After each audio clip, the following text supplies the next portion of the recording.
ඇත්තටම කියන්න බෑ. හෙට මගේ අන්තිම දවස වෙන්න පුළුවන් ඉතින්.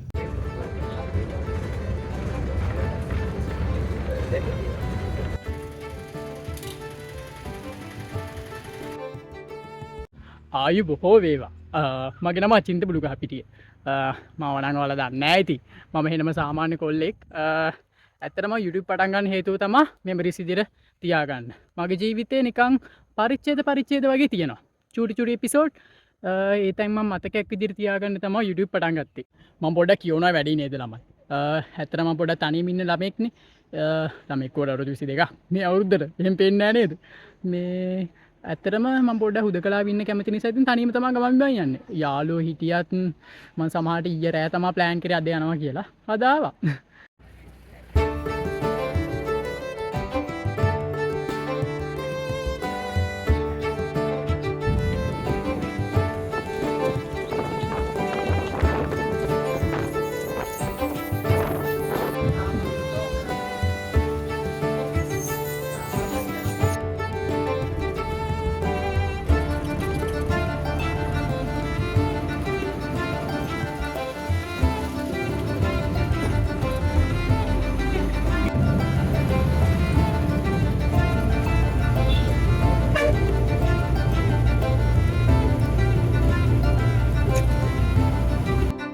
මේ හැමදේම తాවකාලිකයි නේද ළමයි. මම දන්නේ සමහර මම මේ අද වීඩියෝ එකකට හෙට මම නැති වෙන්නත් පුළුවන්. ඒ වුණාට මේ ගෙවන තප්පරේ පොඩ්ඩක් ෆන් එකේ ඉන්න ඕනේ මම නම් කියන්නේ. මම ඒකමයි ආවේ. ප්‍රශ්න නැතුව නෙමෙයි ප්‍රශ්න තියෙනවා.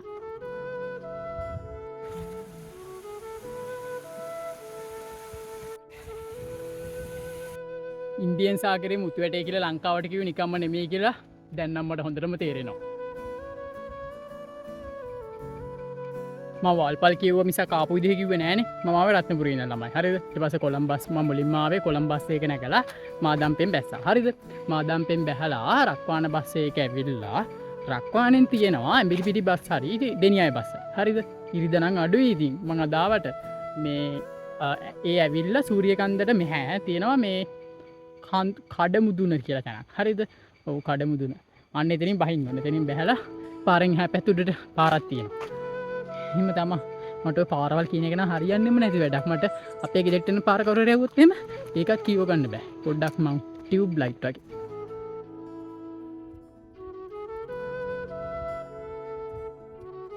ස්වභාව ධර්මයට ආදරය කරන අය අනිවාර්යෙන් වෙන්න ඕන තැනක් තමයි මේක.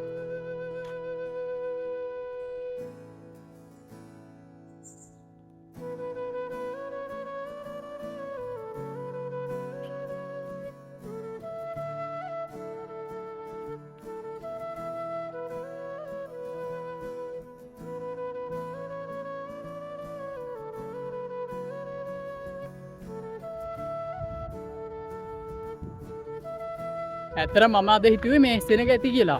වීකෙන්ඩ් එකක් නිසා ඉන්නවා ඇති කියලා හිතුවේ. ඒත් අද නිකන් මං විතරක් වගේ එක බස් එකක් ඇවිල්ලා තියෙනවා. ඒ බස් එකේ කට්ටියත් කොහෙද කියලා හොයන්න බෑ. ඒ කියන්නේ ලොකු ආරණ්‍ය සේනාසනයක් මේක. කොහෙද කියලා හොයාගන්න බෑ කට්ටිය. එතකොට අද නිකන් මම තනියෙන් යනවා වගේ තමයි. ඒත් මට එහෙම පාළුවක් කියලා දෙයක් දැනෙන්නේ නැහැ.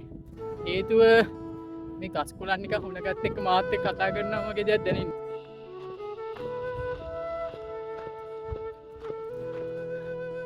හරි ඉන්නේ මං කිව්ව නඩේ සෙට් එක.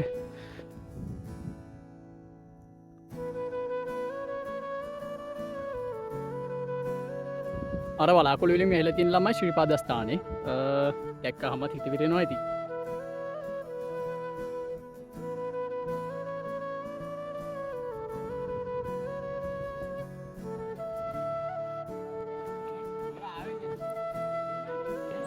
මෙච්චර ගමනක් හරි තනියෙන් ආපු එකේ මං කැම්පින් කරන්න යන්නේ තනියෙන්ම තමයි. ඔන්න බලන්නකෝ.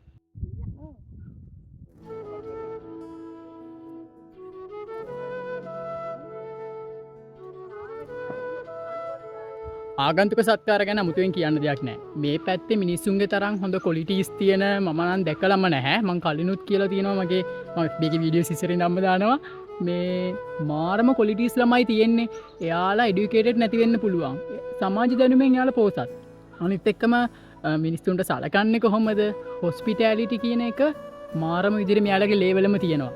මම මාර ලෝබයි මේ පැත්තේ දාලා යන්න. මොනවා කරන්නද?